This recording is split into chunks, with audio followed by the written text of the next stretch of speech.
We all know there's a lot of haters out there. A lot of them have, however, been coming for Colorado ever since one Mr. Deion Sanders was hired. But Coach Prime had a message for those haters. I'm going to talk about that message on today's episode of Locked On Buffs. You are Locked On Buffs, your daily podcast on the Colorado Buffaloes. Part of the Locked On Podcast Network, your team every day.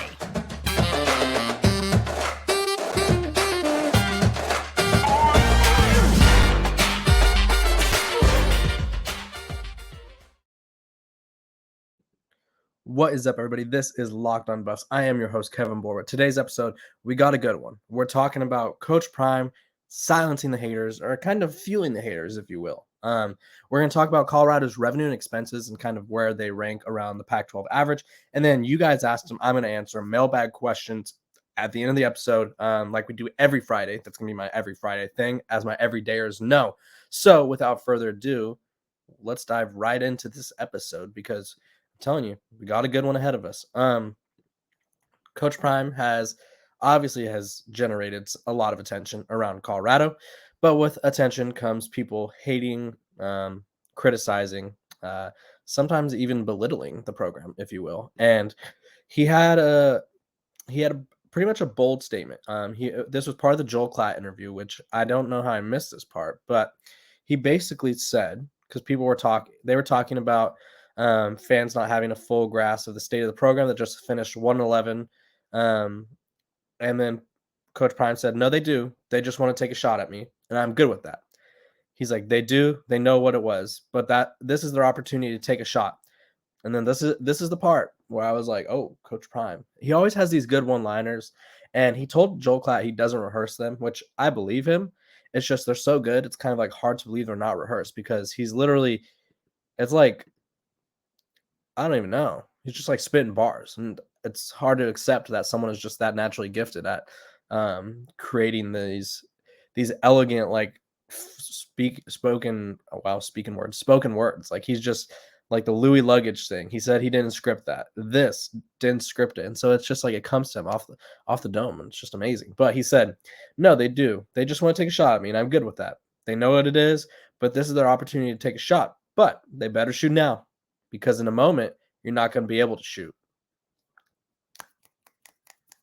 For those not listening, or for those not watching, that was me snapping like I was at a poetry slam or something, because that was top tier. But I really think it's true. I think even if Colorado has an average, like say they win 6 games, that's the huge jump I was talking about on yesterday's episode. But even then, Colorado's going to be in a position probably by next year where they're going to be contending for, at a minimum, the Pac-12 championship, and anything beyond that, New Year's Six bowl game very much in play. So I think he's kind of playing on the fact that all these people are going to come at him now, because when he starts having success, there's going to be a lot more Colorado supporters. I think, especially in the media, there's been a lot of people that whenever they get a chance to talk about Colorado, they kind of, I think they smile because, one, they know that talking about Deion Sanders is going to generate a ton of attention, but two, when they kind of, don't want to curse on the show, when they kind of talk down, belittle Coach Prime in Colorado, they also know that's going to do well for them and their viewership. So I think Coach Prime's just kind of milking it. I also think it's a good mindset to have for this Colorado team, because I think if you were to just solely go off the positives in that locker room and be like, we're the number one transfer class, this roster was horrible last year, now it's upgraded, I think it kind of gives them that mentality of we're playing from behind, like it's the world versus us. And I think those teams that have the it's us versus them mentality, I feel like they usually do better. And if I just feel like they're usually chippier, and I think a chippy Colorado team, wanting to prove people wrong about them being just as bad as they were the year prior, despite upgrading the entire roster, I think that's a good mindset to have. And I think there's a reason that Buffs fans are so excited.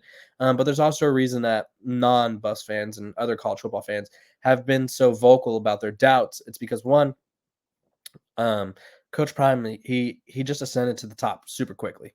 He makes it look easy, to be honest. He walked into Jackson State after being a coordinator at the high school level, or a coach at the high school level. immediately successful. Led them to a great record right away. Was recruiting at a high clip, transfers at a high clip, gets a Power 5 job 3 years later, very in the Pac-12, finds immediate success. So I think people are a little shook about how quick he does these things. And I think, 2, people don't like change. He's kind of changing. 3, Deion Sanders, the person, athlete, whoever, he's always been someone that has been controversial. And so I think people, they like to, you either love to watch him or you love to hate him. And I feel like that's the kind of personality he's always had. And I don't think that's going to be something that changes. And so I think that's something he embraces. It's like an anti-villain role because to some he's a hero or an anti-hero. Because to some he has good motives. He's a good guy, but to others, he's their villain. So I think they're embracing this us against them role or mentality, and I think it's going to help them a lot in the upcoming season. But hey, well, again, like I say, pretty much every episode, we'll just have to wait and see. I will say though, pretty confident that Coach Prime has got these guys headed in the right direction. This Locked On Buffs episode is brought to you by Bird Dogs. Bird Dogs, they make you look good. They have stretchy khaki shorts that are designed to fit slimmer through the thigh and leg and give you a truly sculpted look. They do the exact same thing as Lululemon, but they fit better. They fit way better than regular shorts that are made of a stiff, restricting cotton. They fixed this issue by inventing cloud knit fabric that looks just like khaki but stretches, so you get a way slimmer fit without having to sacrifice movement. Bird Dogs use anti-stink, sweat, wicking fabric that keeps you cool and dry all day long. So if you want to go to birddogs.com/lockedon to get a free Yeti style tumbler with your order, you should, because they look great. You can wear them just about anywhere. So like I said, go to birddogs.com, /lockedoncollege for a free Yeti style tumbler with your order. That's birddogs.com/lockedoncollege for a free Yeti style tumbler. You won't want to take your Bird Dogs off. We promise you. Okay, back to it. Let's dive right in. I was recently asked about where Colorado stands financially, and I thought that was a good question. I thought it was a little longer of a topic than a quick mailbag thing. So the USA Today recently did a deep dive of all of the finances, revenue. They did revenue, expenses of all the college football programs, at least the 133. They did all of them. Wow. They went all the way down to 232 New Orleans. They did all the top or Division I schools, I guess. So I wanted to talk about where Colorado ranked. They ranked 51st in the country. According to the USA Today, their total revenue was $94.8 million, which ranked a little below average, despite being terrible this past year. They had over $19 million in ticket sales, which was their highest ticket sales ever. So I imagine that number is going to skyrocket this next season with Coach Prime. Other interesting notes, let's see about this. They also, their revenue increased by around, we'll say $50 million. Total revenue increase from 21 to 22. Their 2022 revenue was the most they've had since 2020, when they generated $95.5 million. So obviously they're trending in the right direction. I think total revenue is probably going to exceed, if I had to guess, I feel like with Carl Durrell, if they're getting 94, I feel like with Coach Prime, it's going to skyrocket even more. I'm not a financial analyst, but that would be my non-expert prediction. And then expenses. This is where I think Colorado kind of they'll probably see some numbers go up. Total expenses, 95.9.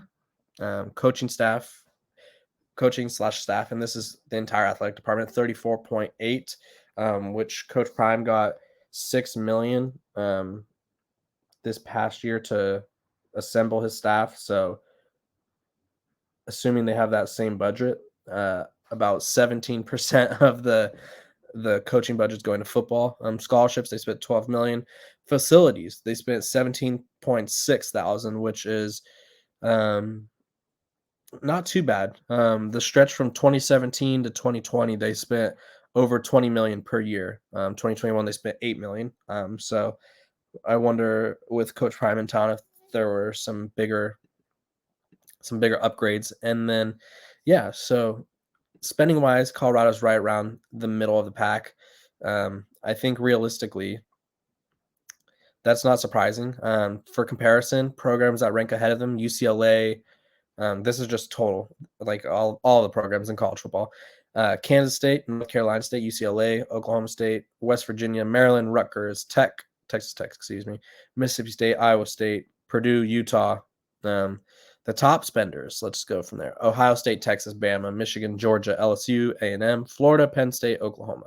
So basically the SEC and a couple Big Ten schools. But again, I think this is while they were average in spending this past year. I think what we're going to see is since Coach Prime is here, they're putting more of an investment into college football, which is a good thing. That was one of the big takeaways that from every guest I've had so far is that they're by hiring Coach Prime and spending the amount of money they spent on him, they're definitely investing more in their college football program, which is a big deal, especially when this is probably going to be their most profitable year ever. So or a profitable tenure ever. So you got to make sure that you take advantage. Before we move on, Locked On NBA's mock draft special is here, and it's bigger than ever. Follow along the entire first round in a 6-episode ultimate mock draft experience only Locked On could deliver. All episodes are available now on Locked On College, or excuse me, Locked On NBA Big Board on YouTube or wherever you listen to your podcast. So back to the Colorado revenue stuff. I really feel like it's going to trend upward. I think there's like just for example, because I wrote about this from the spring game alone, they made over $300,000, and that's pretty good, especially when you consider that doesn't even include the TV stuff. So, I mean, Colorado trending up financially, which the more they trend up, the better the program's going to be in better situation. So realistically, it's going to be a great a lot of in the black, I believe is what it's called. For those of you that are those financial analyst types of people. So yeah, Colorado in the black. They kind of rank in the middle of the pack in the Pac-12 for spending. Now, next year when this list comes out, I assume they will be near the top or near the top of the Pac-12, and they'll probably go up a few spots in the national rankings. But again, we'll just have to wait and see. Let's dive right into your mailbag questions. I wanted to leave a hefty amount of time because there were some good questions I wanted to dive into. So when we come back, we're going to be talking mailbag questions. How much returning production does Colorado have? Where does it rank? How often will 1-11 be brought up when the media is talking about Colorado? We'll talk about that when we get back from the break. Welcome back. We're talking mailbag. You guys asked them. I answered them. That's just how we do it here at Locked On Buffs. So throughout the week or last week too, because I had a guest on Friday, we answer mailbag questions. I try to answer all of them, but if there's a lot, which I got some really good ones in the comments and in my DMs. So really appreciate those questions. Keep them flowing. I think there's a lot of discussions, a lot of questions about Colorado that people want to know about. So that's why I do this, because I think realistically in college football, we always have questions, but they don't always get answered. So let's start with our mailbag question. Number 1, Shilo Sanders. What will his stat line be? Which, great question. This one is one of the harder ones because I don't really know how the safety room is going to shake out. I think he's going to be, if he doesn't start, he's going to be a main contributor. I do think he starts, at least at first. I just feel like they have 6. I wrote about it yesterday on Athlon. Go check it out. I wrote about the 3 position battles that are the most intriguing: receiver, safety, offensive line. Safety has 6 starting caliber safeties, so a lot of guys in there. His best season, as I'm looking at it now, he recorded 32 total tackles, 32 total tackles, 9 assist tackles, and he did earn a all SWAC nod at one point. Let's see. The ESPN didn't have his updated stats. Okay, let me try that again. Okay, career stats at Jackson State. He had 4 picks in 2021.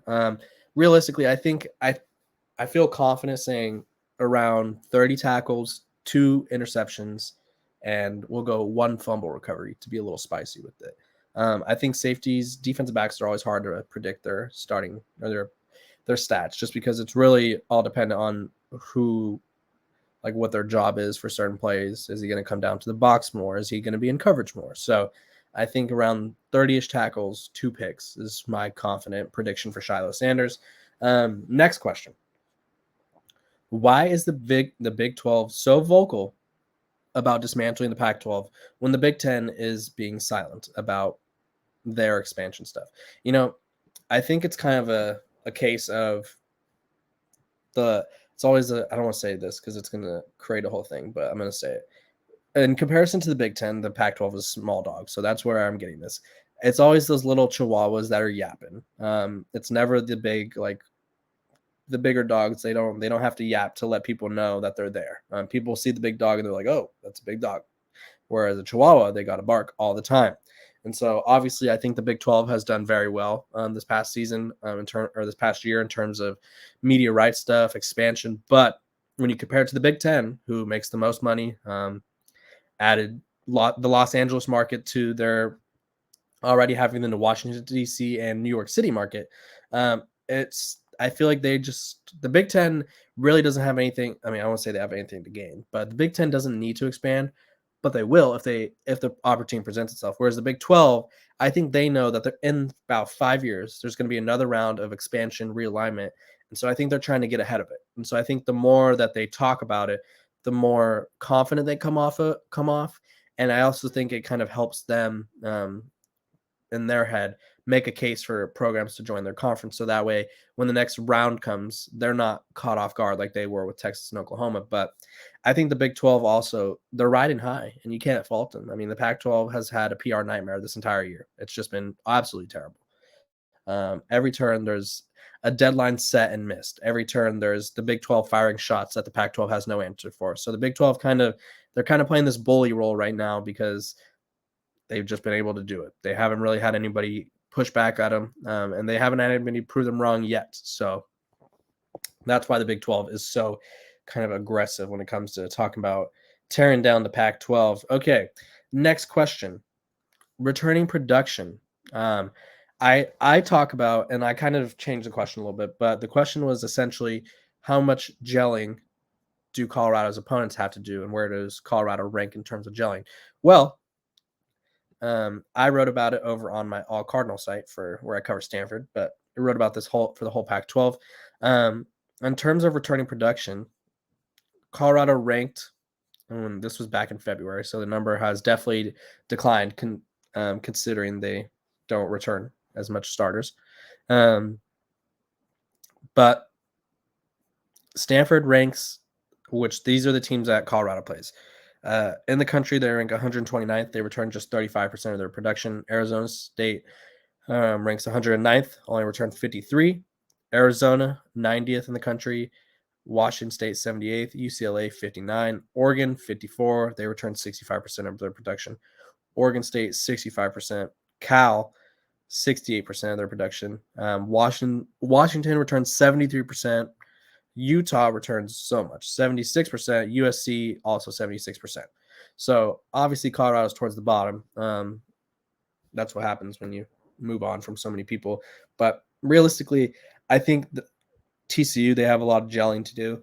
I don't know how big of a factor familiarity plays, but I feel like when obviously during fall camps and stuff, these teams are going to get together and they're going to obviously build these connections, but I still feel like there's a difference in games, and I feel like there's still going to be growing pains, which is why I bring it up, because I think a lot of the times people think there's like a concrete reason why a team struggled. Like, oh, they only scored 10 points, so the offense was bad.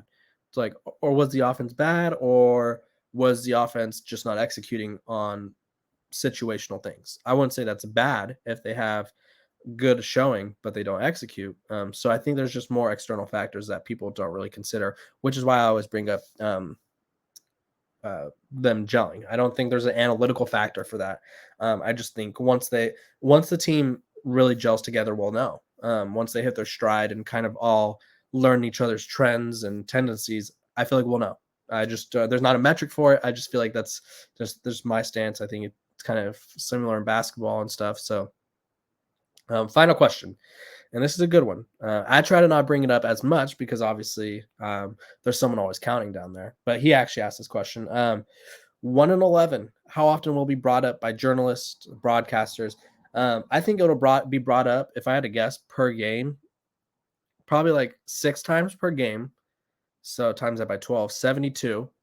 72 times in the season. Plus, the more Colorado wins, every article is going to have it. So I would probably say it's going to be brought up every single time you read about Colorado the entire year, especially if they win a few games, because people are going to be like, from 1-11 to whatever their record is, or from last year they were 1-11. Now they have, like, when Colorado wins 2 games, they're going to be like, they've already doubled their wins from last year. So 1-11 is going to be probably one of the most annoying storylines, but it's going to be a prominent storyline. So just get prepared for that.